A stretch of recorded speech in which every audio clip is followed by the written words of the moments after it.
তুলি, এদিকে আয়। জিয়াফা আমার ডাকছেন? কি ব্যাপার, তুই এত সেজে গুজে আছিস কেন? আজকে না নীল ভাই আইবা শুনলাম। নীল আসবে তাতে তোর কি? তুই বাড়ির কাজের মেয়ে, কাজের মেয়ের মতো থাকবি। নীল আসুক আর সবুজ আসুক সেটা আমাদের ব্যাপার, তুই কেন এত সাজুগুজু করবি? আচ্ছা পর সাজবো না।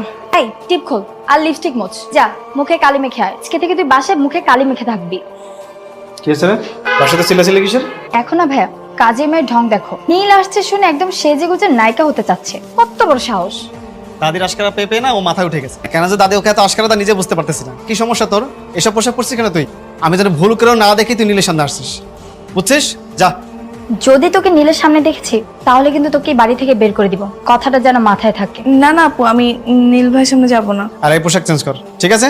যা। আজকে আমার একমাত্র নাতি আর লেখাপড়া শেষ করে আমেরিকা থেকে দেশে ফিরছে। ওর জন্য কিন্তু মজার মজার রান্না করতে হবে। মজার মজার রান্না হচ্ছে তো। আরে হ্যাঁ, তুমি কোনো টেনশন কইরো না, আমি বুয়ারে সকাল থেকে রান্না করে ঢুকাই দিছি। হ্যাঁ, সব ভাইয়ার মজার মজার খাওয়ানোর রান্না করতেছে। অবশ্য তুই যখন আছিস আমার আর এগুলো চিন্তা করার কোনো দরকার নেই। বাজারে গিয়ে ঝুরা ঝুরা ফুলগুলো থাকে না, ওগুলো আনতে হবে। তো ছিটিয়ে আমার নাতিকে বরণ করবি। যা বাজারে গিয়ে ফুলগুলো নিয়ে আয়।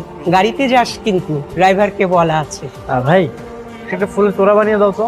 সরি স্যার, সব ফুল বিক্রি হয়ে গেছে, দেওয়া যাবে না। বিক্রি হয়ে গেছে মানে? সম্ভব না স্যার, কইলাম না। আমার দাদিমায়ের সাথে আমার 8 বছর পরে দেখা হচ্ছে, আমার একটা ফুলের তোড়া লাগবেই লাগবে। সরি, সাইডে সাইডে ম্যাডাম আছে।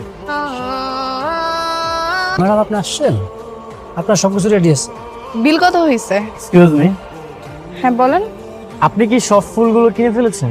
জি আমি কিনেছি। মানে আমার কিছু ফুল লাগবে। ভাই এক কাজ করেন তাহলে, ওনাকে একটা তোড়া বানানোর মতো ফুল রেখে এগুলো সব গাড়িতে উঠান।